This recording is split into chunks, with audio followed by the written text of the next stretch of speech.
السلام علیکم ورحمۃ اللہ وبرکاتہ۔ الحمدللہ رب العالمین والعاقبۃ للمتقین والصلاة والسلام علی نبینا محمد وعلی آلہ وصحبہ اجمعین، اما بعد۔ سلسلے دروس رمضانیہ میں انشاءاللہ تعالی آج کے درس کا عنوان ہوگا وہ چیزیں جن کے لیے روزہ چھوڑنا یا وہ افراد جن کے لیے روزہ چھوڑنا رمضان المبارک کے مہینے میں جائز ہے۔ اللہ رب العالمین نے قرآن کریم کے اندر فرمایا وَمَا جَعَلَ عَلَيْكُمْ فِي الدِّينِ مِنْ حَرَجٍ، کہ اللہ رب العالمین دین کے مسائل میں اپنے بندوں کو حرج میں نہیں ڈالنا چاہتا ہے۔ اور دوسری جگہ ارشاد فرمایا کہ يُرِيدُ اللَّهُ بِكُمُ الْيُسْرَ وَلَا يُرِيدُ بِكُمُ الْعُسْرَ، کہ اللہ رب العالمین آپ کے ساتھ آسانی کرنا چاہتا ہے، مشکل نہیں کرنا چاہتا ہے۔ اس لیے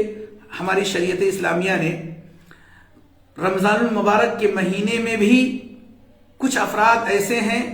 جن کے لیے روزہ چھوڑنے کی اجازت دی ہے۔ ان میں سب سے پہلے افراد ہوتے ہیں مسافر اور مریض۔ اگر کوئی شخص سفر کر رہا ہے یا کوئی شخص مریض ہے تو شریعت اسلامیہ نے رمضان المبارک کے مہینے میں بھی ان کو روزہ چھوڑنے کی اجازت دی ہے، البتہ ان روزوں کی قضا بعد میں کریں گے۔ اللہ رب العالمین نے قرآن کریم کے اندر فرمایا کہ فَمَنْ كَانَ مِنْكُمْ مَرِيضًا أَوْ عَلَىٰ سَفَرٍ فَعِدَّةٌ مِّنْ أَيَّامٍ أُخَرَ، کہ جو تم میں سے مریض ہو یا سفر پر ہو تو ایسی صورت میں وہ روزوں کو چھوڑ سکتے ہیں اور روزوں کی قضا آنے والے دنوں میں کریں گے۔ تو اس حدیث سے صاف پتہ چلتا ہے کہ اگر کوئی شخص سفر کی حالت میں ہو یا مریض ہو تو اس کو شریعت اسلامیہ نے روزہ چھوڑنے کی اجازت دی ہے، لیکن مسافر کے حوالے سے اگر سفر آرام دہ ہو، اگر سفر میں کوئی دقت نہ آ رہی ہو تو روزہ رکھنا یہ اس کے لیے افضل ہے، کیونکہ اللہ رب العالمین نے کہا وَأَن تَصُومُوا خَيْرٌ لَكُمْ إِن كُنتُمْ تَعْلَمُونَ، روزہ رکھنا یہ آپ کے لیے بہتر ہے اگر سفر میں کوئی دقت نہ ہو۔ ایسے ہی دوسرے قسم کے لوگ جن کو روزہ چھوڑنے کی اجازت ہے، جو بڑے عمر کے ہو چکے ہوں، بڑھاپے کے کافی بوڑھے ہو چکے ہوں، یا ایسے افراد ہوں جو ہمیشہ مریض ہی رہتے ہیں، بیمار رہتے ہیں اور ایسی بیماری ان کو لگ گئی ہے کہ ان کو شفا یابی کی امید نہیں ہے، بزرگ ہوں، روزہ رکھنے کی صلاحیت نہیں رکھتے ہیں، یا دائمی مرض والے ہوں، تو شریعت اسلامیہ نے ان کو اجازت دی ہے کہ یہ روزہ چھوڑ سکتے ہیں، کیونکہ اللہ رب العالمین نے قرآن کریم کے اندر فرمایا وَعَلَى الَّذِينَ يُطِيقُونَهُ فِدْيَةٌ طَعَامُ مِسْكِينٍ، کہ جو لوگ روزے کی طاقت نہیں رکھتے ہیں یا جو دائمی مرض میں مبتلا ہیں ان کے لیے ضروری ہے کہ ہر روزے کے بدلے ایک مسکین کو کھانا کھلائیں گے۔ یہ شریعت اسلامیہ نے ان کے لیے کفارہ ذکر کیے ہیں۔ ایسے ہی تیسری قسم کے وہ لوگ ہیں جن کا تعلق خواتین سے ہے،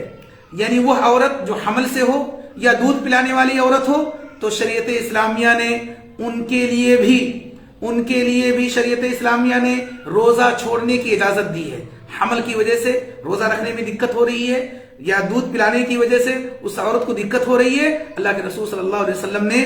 ان کو حکم دیا ہے کہ آپ روزہ چھوڑ سکتی ہیں، لیکن بعد میں ان کی قضا ضروری ہے۔ اللہ کے رسول صلی اللہ علیہ وسلم کی ایک حدیث ہے، آپ صلی اللہ علیہ وسلم نے فرمایا ان اللہ وضع عن المسافر الصوم وشطر الصلاة وعن الحامل او المرضع الصوم او الصيام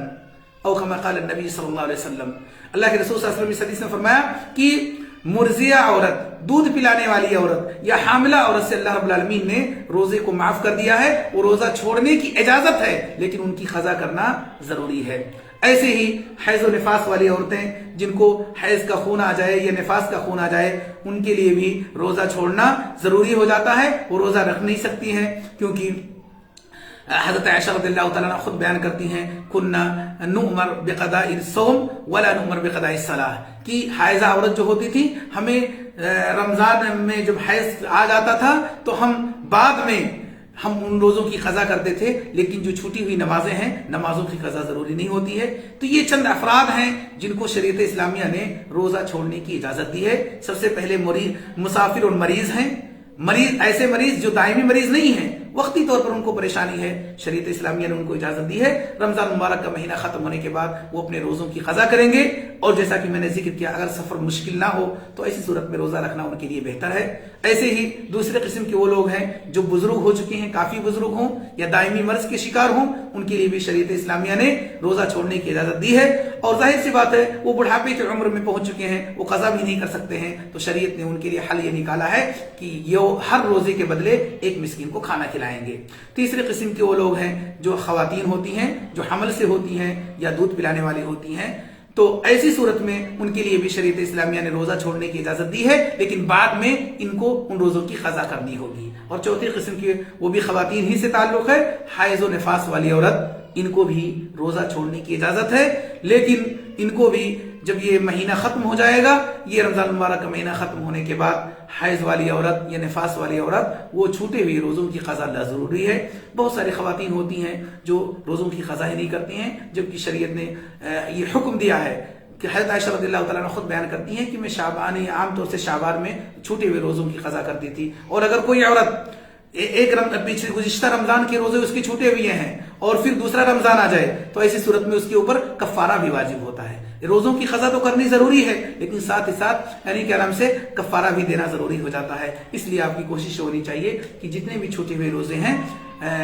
رمضان ختم ہونے کے بعد جب بھی آپ کو فرصت ملے، کوئی ضروری نہیں استمرار کے ساتھ، آپ جب بھی فرصت ملے آپ ان روزوں کی قضا کر لیجئے۔ الہ العالمین سے دعا گو ہوں کہ الہ العالمین تو ہم سب کو کتاب و سنت کی روشنی میں اس ماہ مبارک کو گزارنے کی توفیق عطا فرمائے، آمین۔ ھذا واللہ اعلم وصلی اللہ علی نبینا محمد وعلی آلہ وصحبہ اجمعین، والسلام علیکم ورحمۃ اللہ۔